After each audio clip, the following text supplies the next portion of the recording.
Hello, friends and lovers. We are back with another vlog.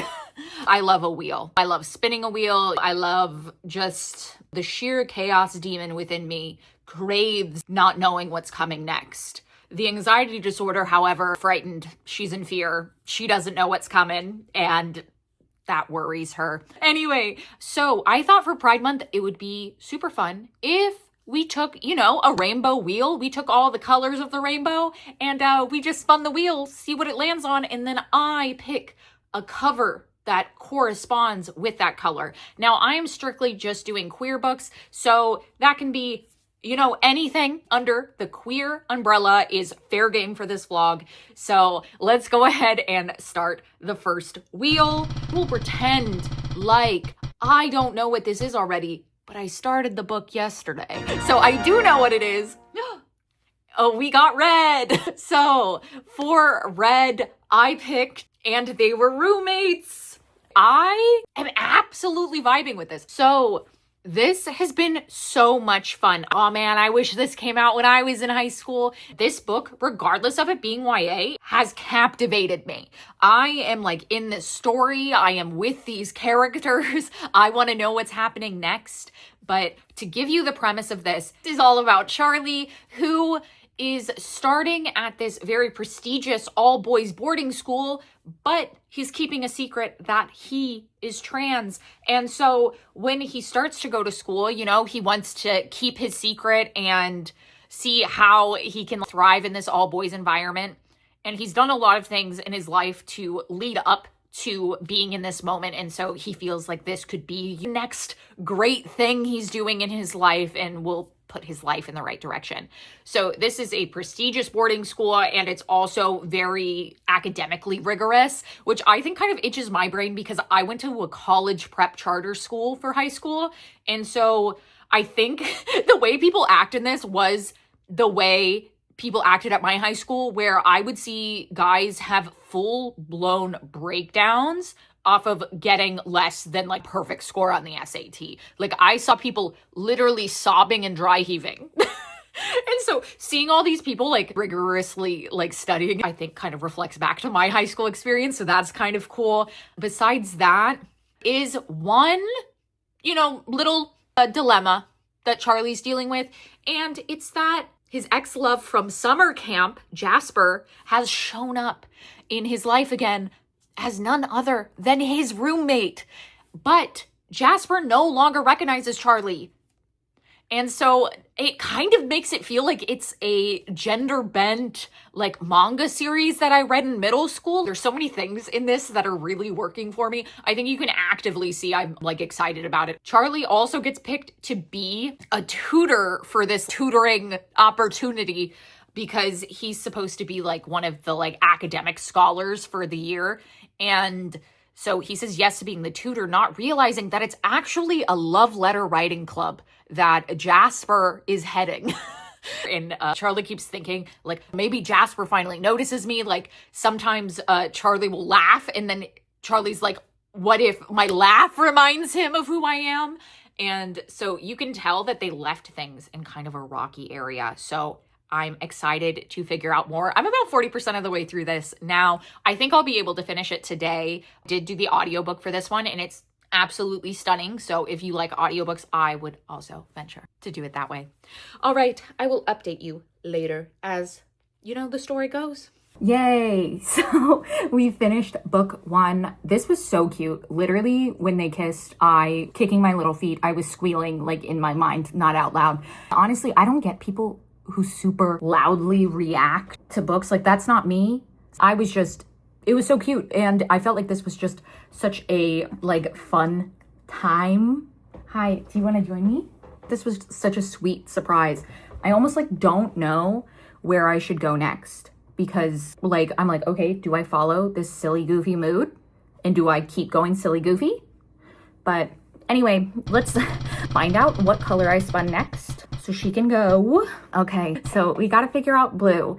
So I was looking through all of the books that I have access to right now. I have quite a few blue books out from the library, and then I have a few I have one on Hoopla that kind of is giving me like Renaissance fair vibes, this cover, but I've been wanting to read this since last year when it first came out. And I see that book 2 is a sapphic book, so it makes me want to read it, even more.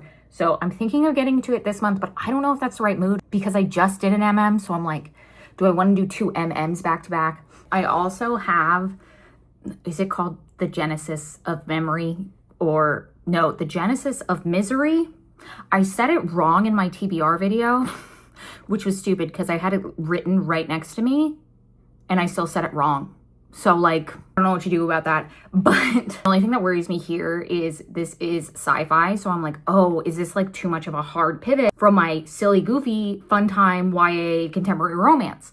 So I guess we'll see. I will probably let you know tomorrow what I end up picking up. I feel like I'm like in a like decision paralysis right now. There's so many choices I could make. Hello. I did totally zonk out today. I've just been in my brain. I've been offline. Don't worry. I'm still addicted to TikTok, but I am about 15% of the way through The Genesis of Misery. I'm enjoying it so far, but I will say so far it's been really world building heavy about the religion that's going on. And basically what happened in this world is there was like an AI that controlled everything. And then the AI realized that there was like a disease or like something was going on that was being transmitted from human to human. And so it wanted to put all of the humans in cryogenic chambers. So obviously some of the humans weren't cool with that. And they were like, nah, what if we didn't do that? And now there's like people who've become like kind of hyper religious. So we're following Misery, but there's also chapters where it's just kind of world building.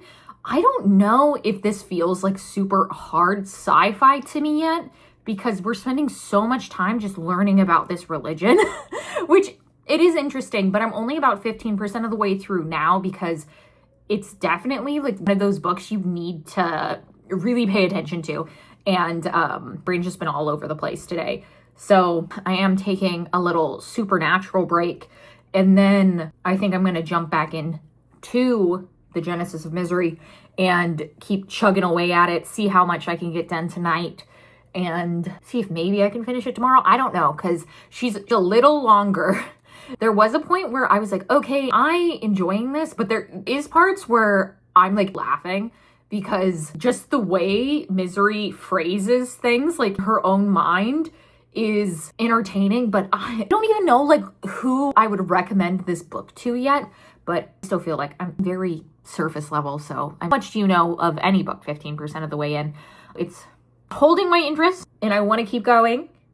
It's definitely a hard pivot from where we were before. I just heard my neighbor sneezing. So also I was drinking a smoothie and I rested it against my shirt. Not drooling on myself. Maybe I am, maybe I'm not. Between me and the Lord, I feel like the week has not been going the way I've wanted it to. Reading wise and life wise, but I'll be honest, like having a really rough time mentally right now. So it's like really hard to like bring that forward. Like that's how I would prefer to be, I am about 70% through The Genesis of Misery now. So I am really liking this. The things I am enjoying is I really like Misery as a character. I really enjoy all of the queer representation and all of the discussion around pronouns, and then also how sexuality isn't really talked about. It is treated very fluidly, and I don't know, I appreciate that. But I feel like there's like something about it that keeps me from fully connecting with the story. It is like a little slower, even though there are these like intense things happening. Like people believe that Misery is a saint because she has these abilities, but she believes she has these abilities because she's what call void mad. And so I guess people who are void mad can do like, I don't know, it's like something that is similar to what people who are sainted can do. And so she has been pretending to be a saint. And that's probably the most interesting part of this. I feel like I honestly don't really care about the space battles, which usually like love a space battle. I am a Gundam girly. I love it when two giant robots fight. Just something to me that makes me feel like I'm a step back from it. I don't know if maybe this just wasn't like, I don't know, like right time for me to read this. I don't know, but I'm definitely going to finish this today. Right now, I'm feeling like I'm giving this like a 3.5, but I feel like that makes it seem like there's something like wrong with it, and there's not anything wrong with it. Like there are different things I'm enjoying, and maybe this comes from haven't read a science fiction in a while, so maybe it's just like the dense world building a little bit more of a slog for me to get through. But I don't really see like thoughts on this changing as it's going forward. Like the thing that I'd been rooting for to happen finally happened, and I still like wasn't as into it as I wanted to be. Like I wanted to be more excited about this thing I predicted happening, because I'd been like, I already know this is gonna happen. I know it. And then when it happened, usually I was right. Exactly. One can pull a fast one on me, but I was just like, cool. So anyway, I'm going to keep going. Want to finish it, and then I probably need to shower. So the next time I film a clip, Jana, have your hair washed. Okay, as you can see, I did wash my hair. It's still a little wet, so she's acting a little wild, but you know, accept her where she's at. But I did finish The Genesis of Misery. It did have a cool ending. Like, I was thinking to myself, I was like, man, that was cool. But because I'd been feeling so middling the whole time, I feel like it didn't have the impact I wanted it to. Like, ending both made sense and was kind of like something I didn't quite expect. So it did have a lot going for it. Part of me feels bad because like this had a lot of pieces of it that really worked for me. I discussed in the last clip that, yeah, like kind of bummed I didn't love this more, like really wanted to. But like I said, I've been kind of in a crummy mood this week. So maybe I just like didn't need like a hard sci-fi for that. Like, I don't know. Let's spin the wheel again and see what color we get. Green. Oh, and I'm wearing green. That's funny. Oh, man.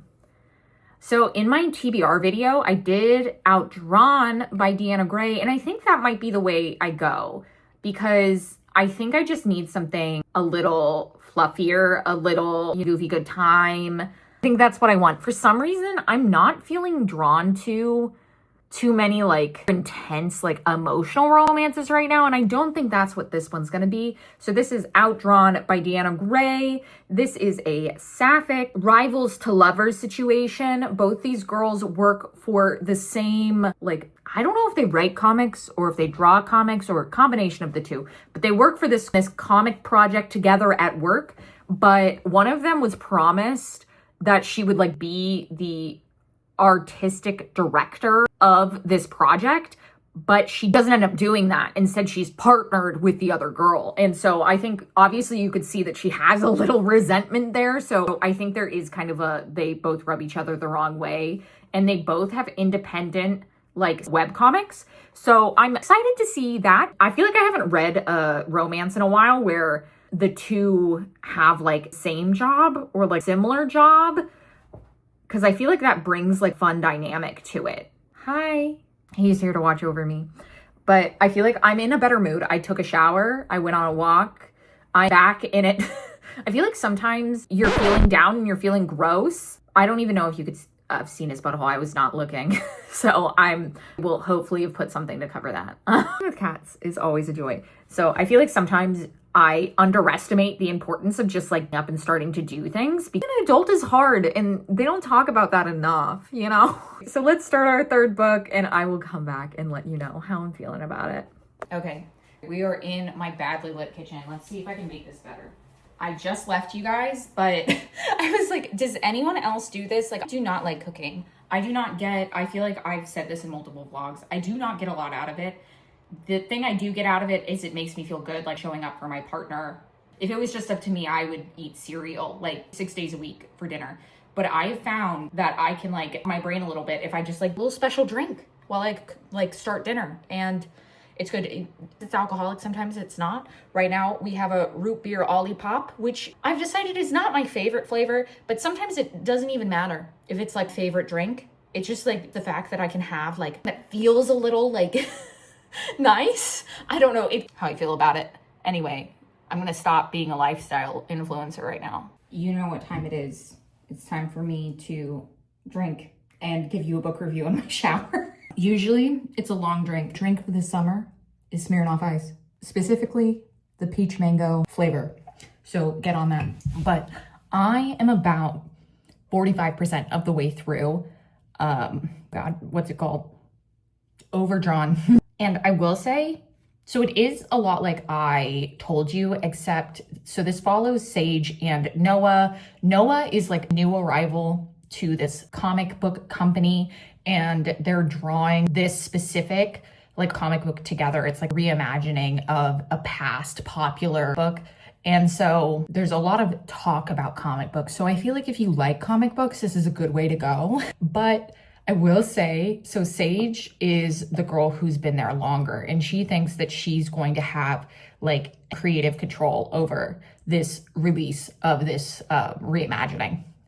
And when she finds out she's not, she does really react in a way that's immature, where I was like, if I was in a corporate setting, I would not have her in charge of anything. I was a little concerned. I was like, I think it's just because I'm a corporate girly. Besides that, I do feel like I'm getting into like real meat of the story now. I really do appreciate when there's like things going on in their life besides romance or not just work. There's rounded out people. And so I can really appreciate that. I'm hoping I can finish this tonight. I don't know what else there is to say about it, but finished Overdrawn, and it was a very like fun time. It was definitely not like I think an all-time favorite, but it definitely likes out in my mind in a few ways. Like really enjoyed the fact that they had like some of the same passions, and they both like their own like strengths and weaknesses within it. And when they work together, it kind of in that gap. And so I thought that was very sweet. This did read very new adult. I don't know how old they're supposed to be. Maybe they told me at some point. I do not remember.